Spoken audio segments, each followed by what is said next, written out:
Sandiwara Radio YouTube channel.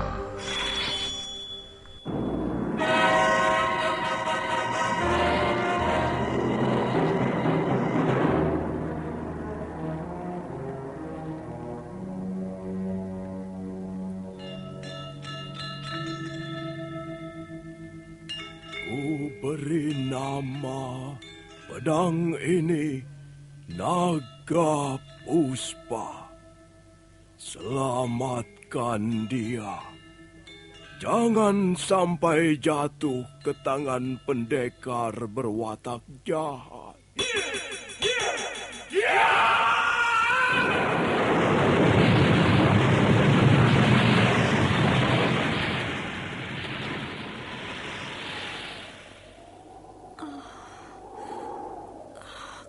Kakang Kamandanu, kau masih juga tidak percaya. Sandiwara Radio YouTube channel. Aku mencintaimu. Mesin, maafkan aku, Mesin. Mesin. Mesin!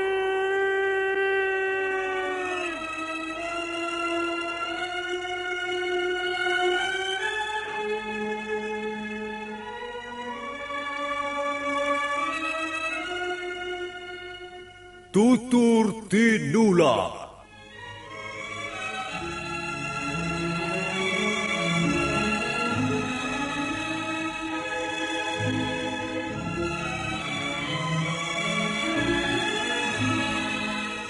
Sebuah sandiwara radio serial, produksi Sanggar Cerita dan Teater Sanggar Prativi.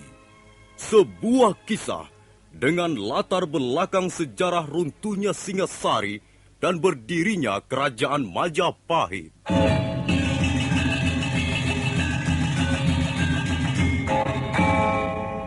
Sandiwara ini didukung oleh pemain-pemain radio yang sudah ternama.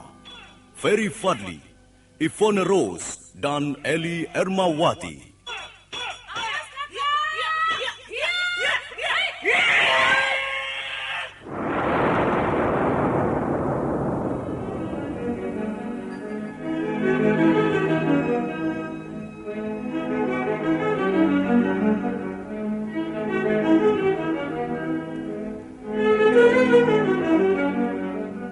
Cerita ini ditulis dan disusun oleh S. Tijab. Teknik dan montase dikerjakan oleh Rudi Tinangon dan Joko SP. Sutradara EWS Yuwono. Kali ini mengetengahkan episode pertama dengan judul Pelangi di Atas Kurawa.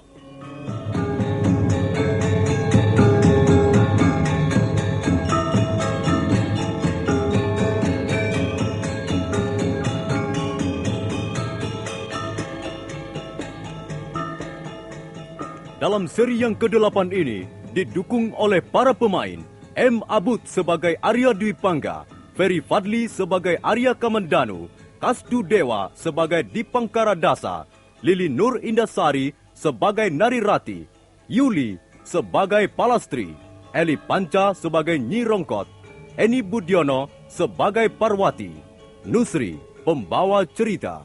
Selamat menikmati. Dia mengambil jalan pintas hingga bisa tiba lebih dulu ke Tumangkar. Kalau aku susul ke rumahnya, tentu akan terjadi keributan. Ya, baiklah. Lain kali saja akan kuselesaikan persoalan ini dengan Ayah Parwati. Arya Dwi Pangga baru saja akan memutar kudanya ketika mendadak muncul seorang laki-laki tinggi besar, berjambang lebat dan berpakaian serba hitam. Hai, turun kau dari kudamu.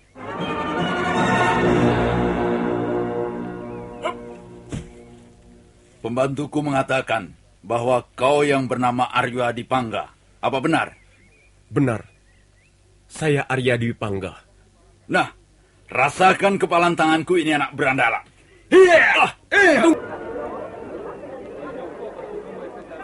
Kau masih bertanya apa salahmu, Dwi Pangga? Kau sudah mempermainkan Parwati, anak gadisku. Dan sekarang bertanya apa salahmu? Dasar pemuda akal bulus. Tidak tahu diri, tak tahu malu. Bukankah wajar kalau saya ingin tahu kesalahanku? Apa yang telah kau lakukan terhadap anakku? Saya tidak melakukan apa-apa. Kami sebagai anak-anak muda, tentu saja jamak kalau berjalan dan ngobrol bersama-sama. Kau jangan mungkir, anak muda. Semalam Parwati menangis. Dan setelah kutanya sebabnya, dia mengatakan kau telah mempermainkannya. Ki Dipangkaradasa, saya kira hal ini hanyalah kesalahpahaman biasa. Parwati pasti belum menjelaskan duduk perkara yang sebenarnya. Duduk perkara apa? Dia marah dan kesal karena sudah agak lama saya tidak datang menemuinya di Tumangkar. Dia tidak akan menangis begitu menyedihkan kalau kau tidak membuatnya sakit hati. Saya sudah berusaha minta maaf dan saya telah mengakui kesalahan.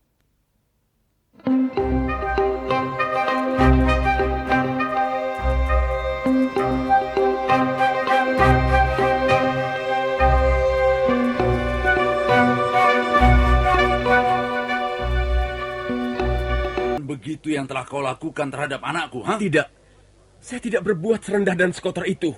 Pencuri tidak pernah akan mengakui kesalahannya. Mana bisa aku percaya? Apalagi yang Ki Dipangkaradasa inginkan dari saya. Hei, dengar. Aku tidak sudi melihat mukamu lagi di desa Tumangkar ini.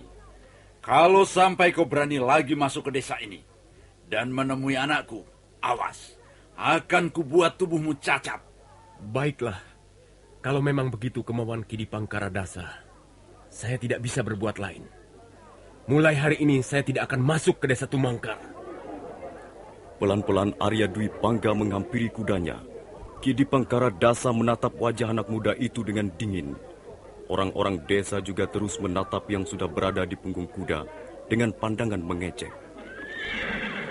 Ki Dipangkaradasa, kalau memang saya dianggap salah, sekali lagi saya minta maaf.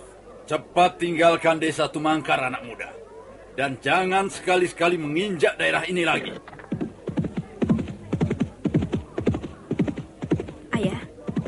Ayah telah mengusirnya? Ya, aku telah mengusirnya. Kenapa? Tidak apa-apa, Ayah. Memang sebaiknya setiap gadis di desa Tumangkar ini tak pernah bertemu dengannya. Mulut orang seperti itu sangat manis. Tapi tidak bisa dipegang kata-katanya. Lidahnya berbisa. Sudahlah, ayo kita kembali ke rumah. Perkaramu dengan anak Kurawan itu sudah selesai.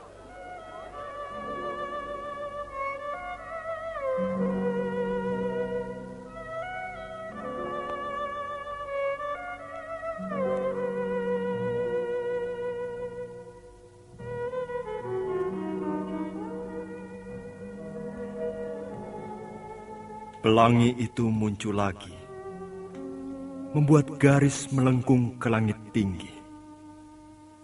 Daun ilalang diterpa angin gemersik, membangunkan tidurku dari mimpi buruk. Di batas tugu yang perkasa ini, kupahatkan namamu di atas pualam. Kupahat dengan bermandikan keringat kasih. Kalau kau tatap mega yang berbunga-bunga, di sanalah aku duduk menunggu pintu maafmu terbuka. Oh, halus sekali perasaan yang terkandung dalam bait-bait syair ini. Tidak kusangka Kakang Kamandanu begitu pandai merangkai kata. Apa yang harus kulakukan? Mungkinkah aku bertahan untuk tidak memaafkannya? Tidak mungkin. Syair ini semakin mengganggu ketenanganku. Sering terbawa ke dalam mimpi-mimpiku. Kakang Kamandanu.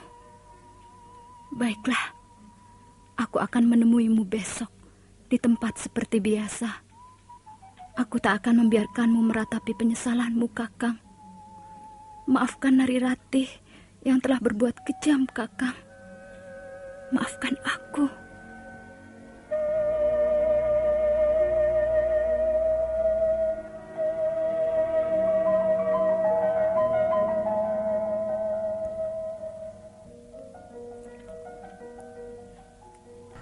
Sandiwara Radio Kemana Kakang YouTube Kamandanu? channel.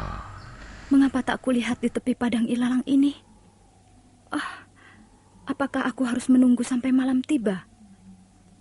Apakah Kakang Kamandanu mempermainkan aku? Ingin membalas sakit hatinya selama beberapa hari ini? Tidak mungkin. Surat berisi syair itu rasanya jujur. Sungguh tak enak memandang sinar pelangi sendirian di tempat ini.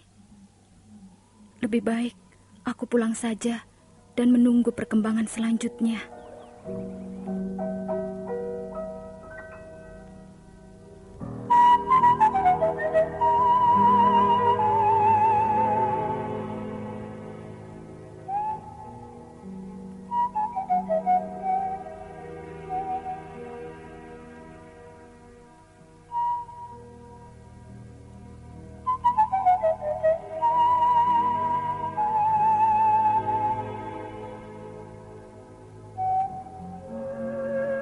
Coba bacalah syair ini, Palastri.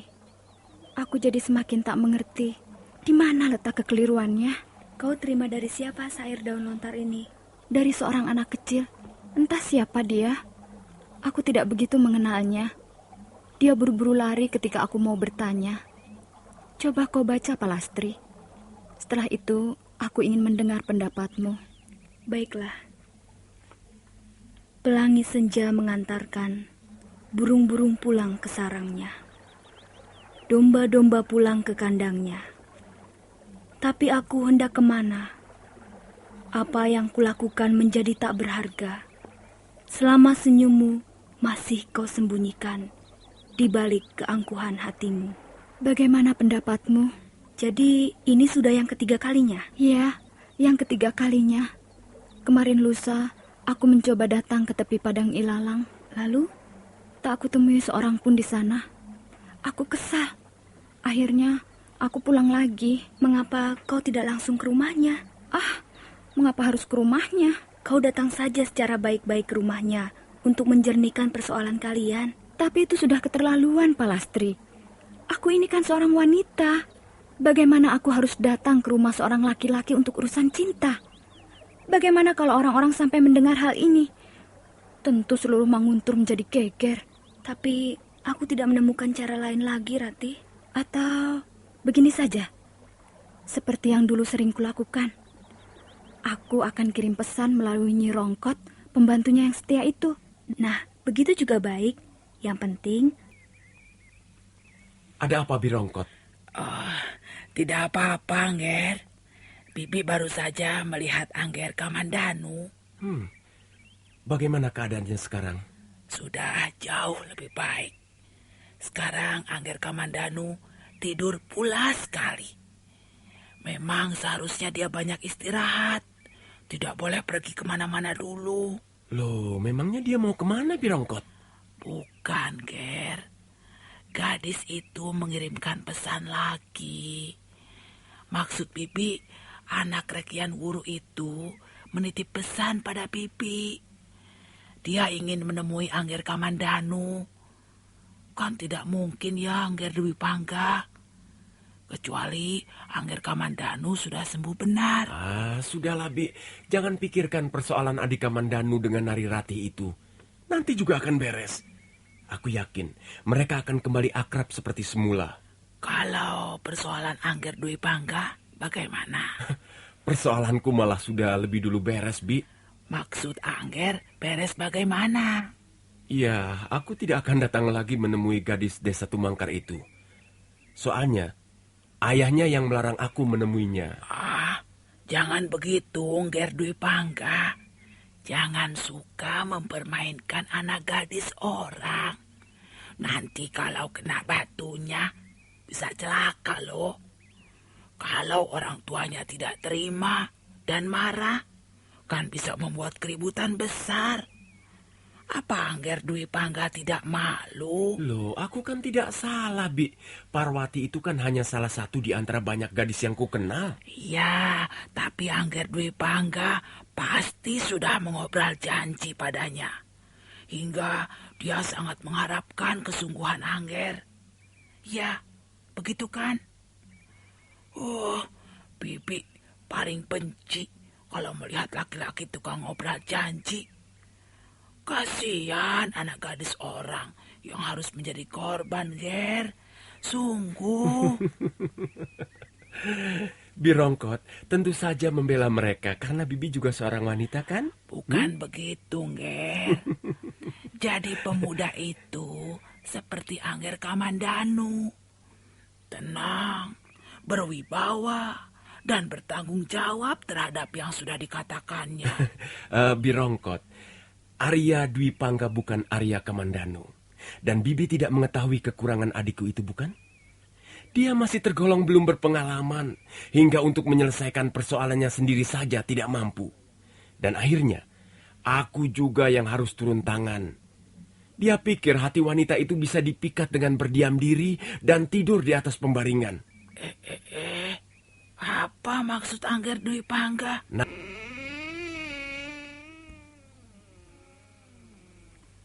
Kau, Palastri? Masuklah. Bagaimana hasilnya, Ratih? Sudahlah, aku tak mau bicara soal itu lagi. Aku akan berusaha melupakan Kakang Kamandanu. Mengapa begitu? Karena dia pun agaknya juga sudah melupakan diriku. Kau terlalu cepat mengambil kesimpulan. Tidak, Palastri.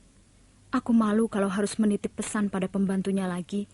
Dan ternyata Kamandanu tidak sudi menemuiku. Kau tidak usah malu. Palastri, aku mau menyudahi saja persoalan ini sampai di sini. Aku tak ingin sakit hati untuk yang kesekian kalinya. Dengar dulu, Ratih. Tidak, kau jangan membujuk aku lagi. Biarlah kalau memang aku harus kehilangan dia. Mungkin bukan jodohku, Palastri. Dengar dulu. Aku boleh bicara apa tidak, Ratih? Bicaralah. Tapi jangan coba-coba membujuk aku lagi, Palastri. Kau sudah dewasa, bukan anak kecil lagi. Buat apa aku membujukmu? Tapi dengarlah keteranganku ini. Kau jadi menitip pesan pada pembantunya? Jadi, dan dia berjanji akan menyampaikan pesannya itu. Dan kau juga jadi datang ke tepi padang ilalang? Cukup lama juga aku duduk menunggu di sana. Sampai leherku pegal karena terus menengok ke arah biasanya dia datang. Apa kau belum tahu, Ratih? Tahu tentang apa? Bahwa Arya Kamandanu sekarang ini sedang sakit. Sakit? Iya. Sudah beberapa hari ini dia terbaring di kamarnya. Konon kabarnya sakitnya cukup berat. Kau tahu dari mana, Palastri? Kemarin aku disuruh ayahku memanggil dukun urut ke Kurawan. Aku melewati jalan di dekat rumah Arya Kamandanu. Dan aku mendengar anak-anak muda sibuk membicarakan pacarmu itu. Katanya dia, Kamandanu itu, sakit gara-gara jatuh cinta pada gadis Manguntur. Apa benar mereka berkata begitu, Palastri? Untuk apa aku berdusta, Ratih? Tentu saja apa yang kusampaikan ini semua benar. Nah, sekarang tinggal bagaimana kau sendiri? Kalau dia sakit, benar-benar sakit, tentu saja tidak bisa datang ke tepi padang ilalang. Mungkin juga pesanmu itu tidak disampaikan pada pembantunya. Mungkin juga begitu. Sekarang bagaimana? Apa kau sampai hati membiarkan Kamandanu terbaring kesepian di kamarnya? Soalnya aku tidak tahu kalau dia sakit. Sudahlah, Ratih. Kau datang saja ke rumahnya. Kau tengok dia. Kau besarkan hatinya. Sekalian menyelesaikan persoalan cinta kalian. Baiklah. Sekarang aku tidak mempunyai alasan. Ratih, ini ada kekeliruan. Sebab aku tidak pernah menulis. Wajah gadis remaja itu mendadak menjadi merah. Dia merasa malu sekali. Sementara Arya Kamandanu nampak berpikir, meraba apa yang telah terjadi. Nah, para pendengar sekalian, bagaimana kisah selanjutnya? Bagaimana sikap Arya Kamandanu dan Nari Ratih mengenai syair-syair gelap itu? Silakan mengikuti jawabannya dalam seri berikut. Sampai jumpa.